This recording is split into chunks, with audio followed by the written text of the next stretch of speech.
नमस्कार, मैं हूं फरहान। आप अभी तक के इस खास कार्यक्रम में आप सभी का स्वागत है। ऑपरेशन सिंदूर के बाद आपने देखा कि देश भर में खुशी की लहर है, लेकिन उसमें मैं एक शब्द कहना चाहूंगा, चाहे राष्ट्र भक्ति हो या ईश्वर की भक्ति हो, अगर आंखों के सामने आपके पर्दा आ गया है तो आप अंधभक्त ही कहलाएंगे। यह एक सत्य है जिसे छुपाया नहीं जा सकता। आप सभी को याद होगा कि 2019 में पुलवामा अटैक हुआ, उसके बाद सर्जिकल स्ट्राइक हुई। तब भी देश भर में खुशी की लहर थी, बिल्कुल इसको आप भूले नहीं होंगे अब तक। इसी तरह की खुशी की लहर चल रही थी कि हमने बदला लिया, आतंकी ठिकानों को फूंक दिया। उस वक्त जो बुद्धिजीवी सवाल उठा रहे थे कि आपने कितने ठिकानों को फूंका, आखिर आपने क्या निवारण किया। सवाल उस वक्त भी यह था कि निवारण क्या किया। सवाल यह नहीं था कि आपने बमबारी की या नहीं की, निवारण का सवाल था, तो उन्हें देशद्रोही कहा जा रहा था।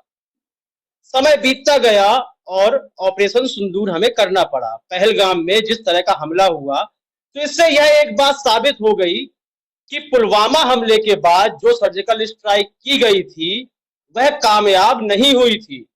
यदि कामयाब हुई होती तो एक निवारण आ गया होता और पाकिस्तान आज चुप होता। अब इस बैक टू बैक फायर को कि एक बार पाकिस्तान हमला करता है फिर भारत उसका बदला लेता है, यह कोई निवारण नहीं होता है और इसमें खुश बिल्कुल नहीं होना चाहिए। आज देश भर में खुशी की लहर है, उसमें कुछ बंदे, कुछ लोग ऐसे होंगे देशवासी जो शायद वाकई में दिल से खुश हैं, लेकिन उसमें एक बहुत बड़ा तबका ऐसा है जो आगामी चुनावों के लिए इस खुशी को जानबूझकर दिखा रहा है कि उसमें यह कहा जाएगा फिर से सर्जिकल स्ट्राइक सेना ने नहीं की थी, पीएम मोदी ने की थी। तो अब जो अटैक हुए हैं यह भी पीएम मोदी ने किए हैं। यह नैरेटिव बनाने की बार बार कोशिश की जा रही है। अभी काफी बुद्धिजीवी चुप हैं कि इस खुशी में क्यों विघ्न डाला जाए बीच में, लेकिन सच फिर सामने आएगा। यह सवाल फिर उठेगा, कुछ दिन बाद, कुछ हफ्ते बाद उठेगा कि आपने क्या निवारण किया है। आज 28 मारे गए थे बीते हफ्तों में। पुलवामा में आपको याद होगा 40 से अधिक जवान शहीद हुए थे। आम नागरिक नहीं थे, वे जवान थे और वह मोर्चा संभालते हुए शहीद नहीं हुए थे, बल्कि उन्हें एक साजिश के तहत मौत की नींद सुला दिया गया।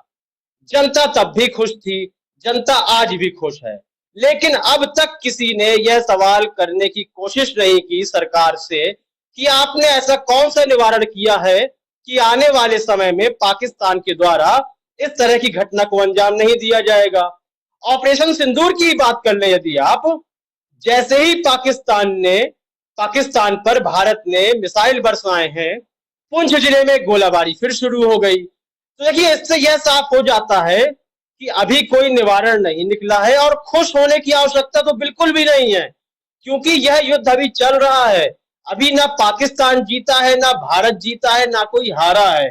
यह दोनों तरफा कार्रवाई चल रही है। इस कार्रवाई में अभी और कितने जवान, कितने सिविलियंस अपनी जान से हाथ धो बैठेंगे, इसको सोचे बगैर मैं अभी जब से ऑपरेशन सिंदूर हुआ है, मैं भारतीय जनता पार्टी के नेताओं की लगातार बयान सुन रहा हूं। केवल महिमा मंडन हो रहा है प्रधानमंत्री नरेंद्र मोदी का। जब तक निवारण नहीं आएगा तो इस महिमा मंडन का कोई भी रिजल्ट आने वाला नहीं है। आपको क्या लगता है इस संबंध में? क्या ऑपरेशन सिंदूर काफी है पाकिस्तान को बैकफुट पर ले जाने के लिए? मेरे हिसाब से तो नहीं है, क्योंकि उसके बाद भी गोलाबारी हुई है। और जो लोग इतनी खुशी दिखा रहे हैं, तो आखिर में किस बात की खुशी दिखा रहे हैं? इस संबंध में कमेंट सेक्शन में अपनी राय हमें अवश्य दे सकते हैं। कार्यक्रम यदि पसंद आया है तो इसे लाइक करें, शेयर करें, चैनल को सब्सक्राइब करना बिल्कुल भी ना भूलें। तब तक के लिए इजाजत दीजिए, धन्यवाद। देश और दुनिया की खबरों से अपडेट रहने के लिए आप अभी तक न्यूज चैनल को सब्सक्राइब करना ना भूलें और साथ ही हर न्यूज का नोटिफिकेशन पाने के लिए बेल आइकन को भी दबाएं।